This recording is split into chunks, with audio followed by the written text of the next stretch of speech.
Dracula, and this is our loop of anecdotes, where you will find short but chilling experiences of our followers. Enjoy your macabre and filthy stories, just as I enjoy trick or treating with Igor in the village. Of course, candies are not my treat.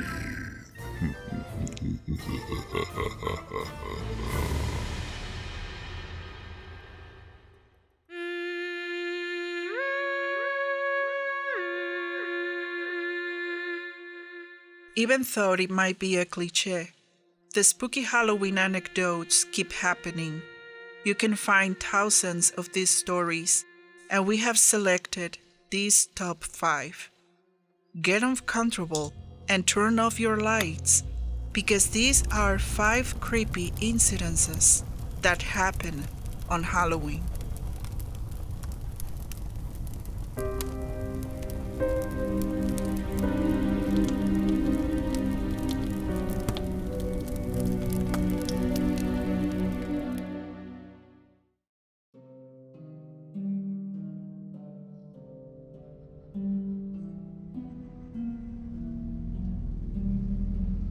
It was 1983, and I had just turned 14 years old. I was at that point in life where you feel like you are old enough and that you deserve to be treated like an adult.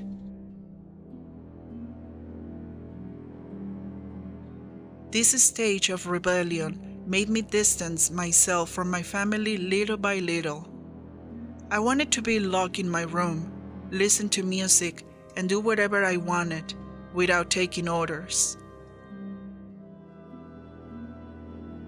I was ignoring everyone, including my younger brother, Benny, who was 9 years old at the time. I no longer played with him. I was not interested. Despite this, Benny was a cheerful and kind boy, and that makes me feel very guilty. On Halloween that year, my little brother wanted to go out trick-or-treating. Our parents hadn't been able to go out and buy him a costume, but that didn't discourage him. He took an old sheet and cut out some holes so he could see. He put it on top and, disguised as a classic ghost, he waited for the moment when he could go trick-or-treating with me. But I had other plans. My parents had to go out, and I agreed with them that I would take Benny trick-or-treating in the houses on the block where we live. They had forbidden us to go any further, as they would not be there to take care of us. But I didn't feel like going out, so I planned something so that my brother wouldn't bother me. I suggested to Benny that we play hide and seek, and after that, we would go trick-or-treating. The plan was to make him hide and never go looking for him. Benny ran excitedly to find the best hiding place in the house while I counted. 1, 2, 3, 4. When I finished counting, I turned on the television. They were streaming Halloween, the movie, and I kept watching it until I finally fell asleep in front of the TV.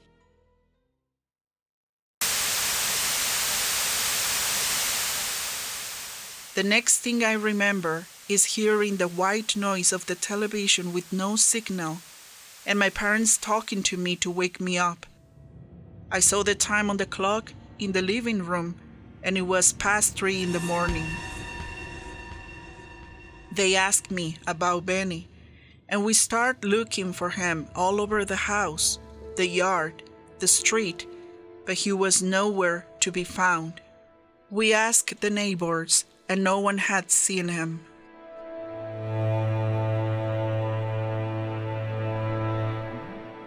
This happened 38 years ago, and I never saw my little brother again. Whatever happened to him is a mystery, but a few years ago, we visited our parents in California in the same house where my brother disappeared. I was in the living room with my parents talking when my 6-year-old daughter, who came from the top floor, told me, Why haven't you gone looking for him? Then I asked her, who? And she answered me. The boy with the sheet.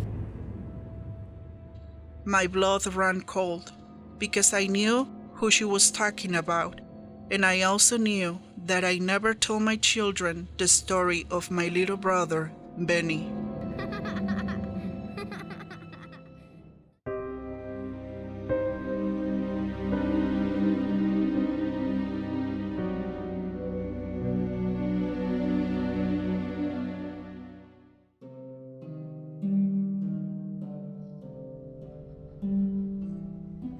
My grandmother told me that witches could transform into anything to hide their true identity, and thus be able to stalk their prey.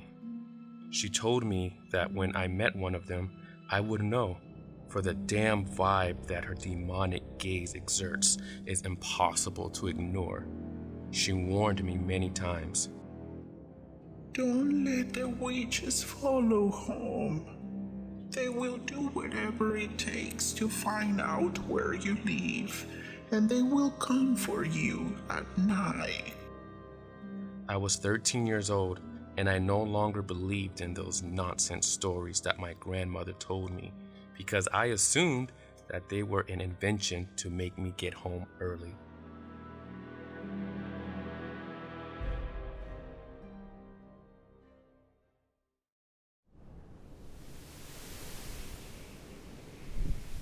The night before Halloween, I was coming home from school, always having to go down a dirt road surrounded by huge trees that in the dim of night looked like ghoulish creatures swaying in the wind. It was already late for being with my friends, and then I felt nervous about crossing through that place.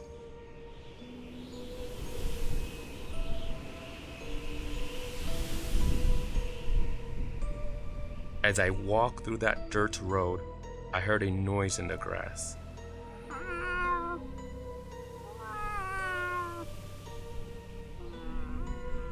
It was like the whimpering of a cat, but when I paid more attention, I found that it sounded more like the wail of a baby.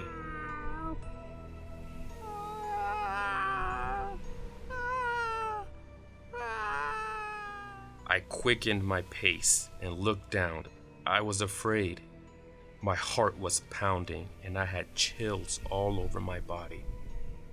Then I identified one more sound among the trees. It was as if something was crawling through the shadows, and the sensation that something was looking at me from behind. The atmosphere felt very heavy. I didn't understand why I was overreacting to the situation. It was just a few sounds, probably squirrels and birds. I thought I was so suggestive of my grandmother's stories that it was doing me a lot of harm at the time. However, something told me that I needed to get out there as soon as possible. I started walking faster and faster until I realized it was running, occasionally turning back to make sure nothing was following me.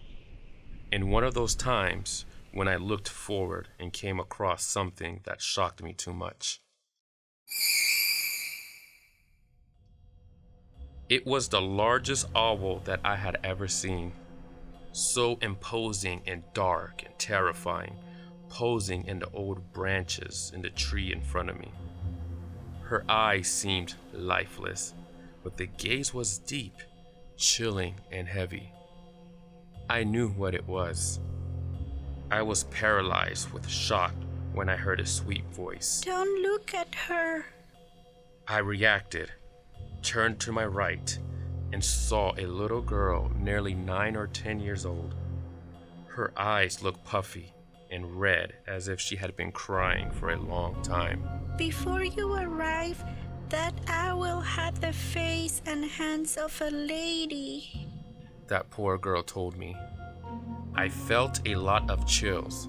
I took the girl's hand and started to move. "Run," I said.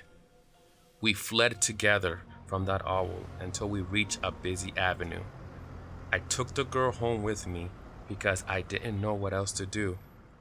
Once safe, I would start to find out the telephone number of her parents' house so that they could come for her.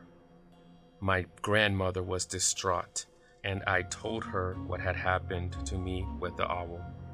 And I tried to introduce her to the girl, but she was gone. It was as if she had disappeared. My grandmother then repeated something to me that she had always told me. "Don't let the witches follow you home.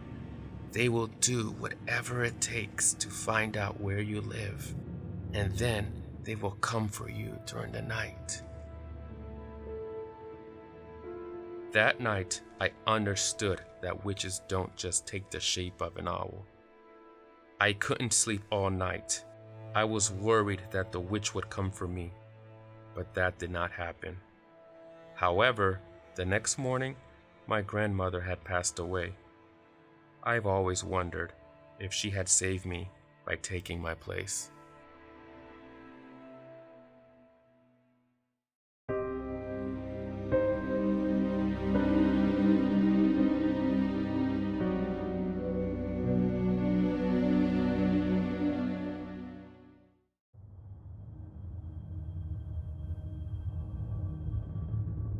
My mother doesn't let us go out on Halloween because she is very religious and thinks we should not celebrate it due to what it represents. So when the day came, we lied that we were going to meet at some friend's house, but in reality, we dressed up and went out to joke around and trick-or-treating.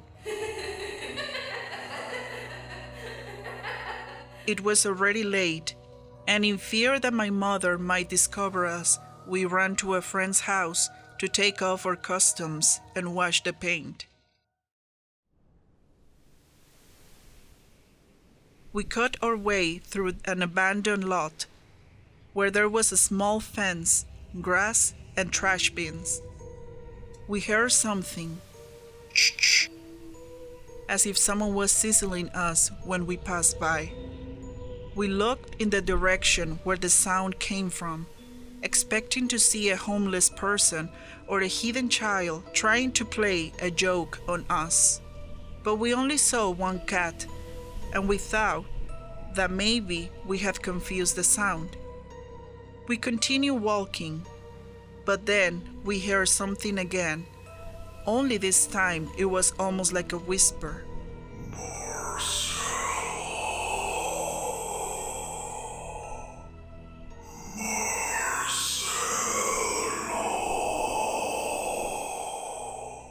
That was the name of one of my friends.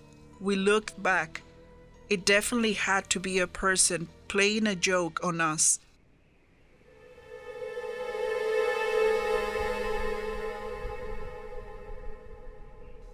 Our blood ran cold when we saw the cat again, sitting up, staring at us with big yellow eyes as he slowly wagged his tail from side to side.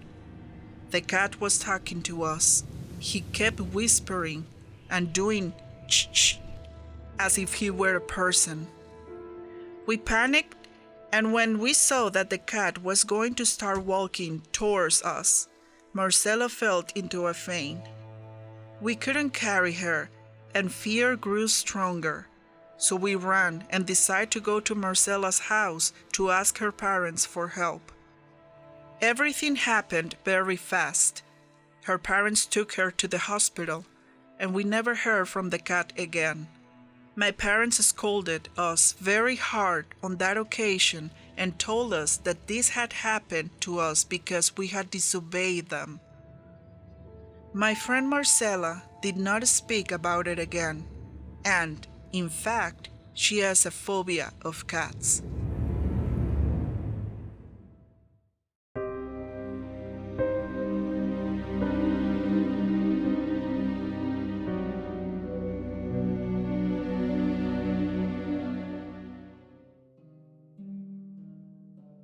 few years ago, precisely on Halloween night, I was alone at home.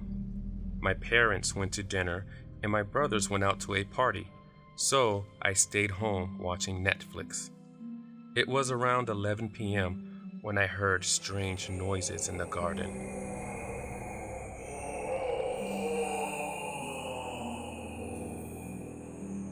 At first, I thought they were kids making some Halloween mischief, so I peeked out the window, but no one was there.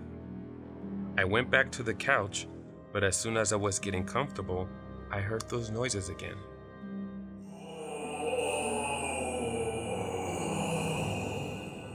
It was the kind of growl similar to what dogs make, but deeper and creepier.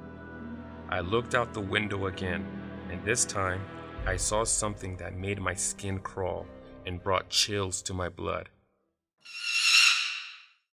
There was a very thin man, very tall, with very pale skin and completely naked. He crawled across the garden on his back as he growled chillingly. I was scared to death, but I also thought that he might be someone who needed help. I plucked up my courage and went out to the garden to try to help that man. But when I got there, he was no longer there. I thought that then maybe I was hallucinating, or that someone was playing a joke on me, because of course it was Halloween. It was just beginning to calm down when suddenly I started hearing those same growls again.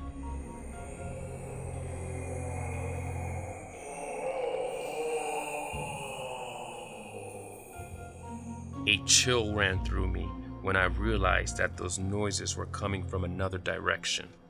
When I looked back, I knew they were coming from inside my house.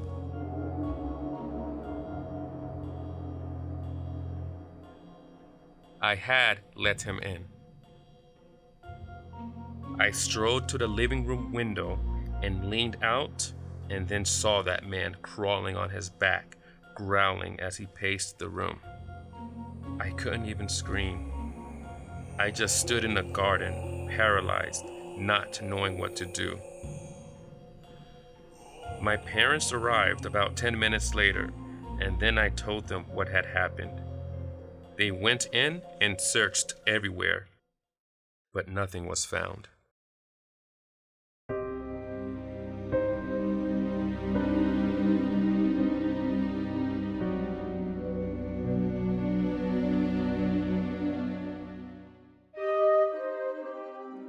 This story was told to me by my mother, and although I cannot assure you that it is true, I can tell you that my mother's grave and sad face made me shiver.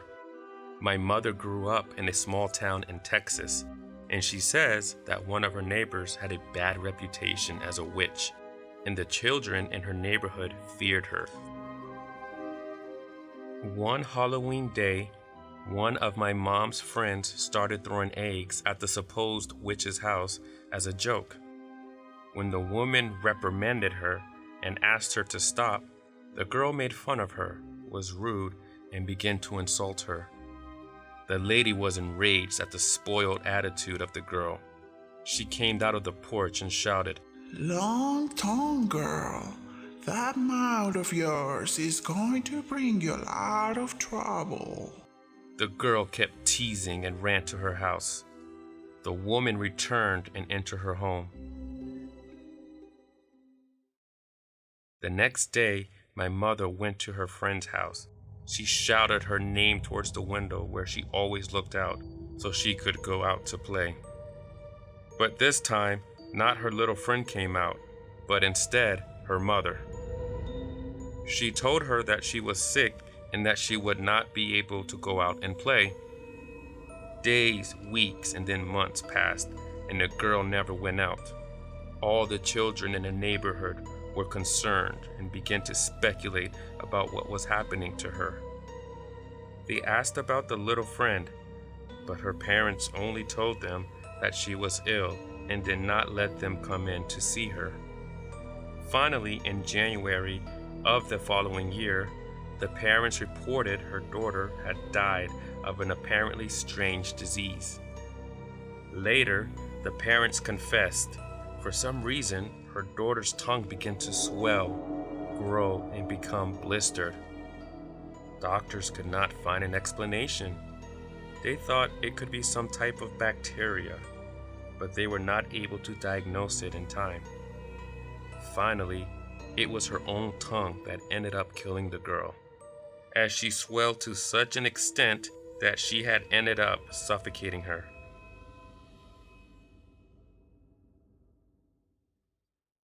My mother told me that this happened about 30 years ago.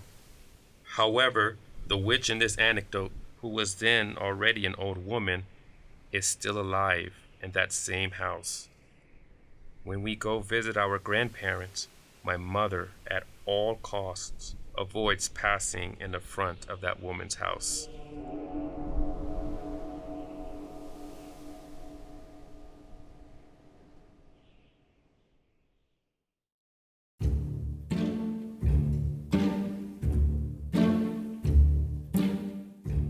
If something like this happened to you, do not hesitate to send us your experience to our email with the subject My Horrific Experience, and we will insufferably show it on our channel. Like this video to prevent the night beast from bothering and visiting you, and subscribe, activate the bell for creepier and twisted content brought from the bowels of the beyond. Remember that you can find unique content, information about our next videos, bases for our bizarre contest, and much more on our social media found in the description. Do not hesitate and let yourself be caught by our loop of horror. Last but not least, we recommend you to wear a good monster costume on Halloween. Don't let the witches find you.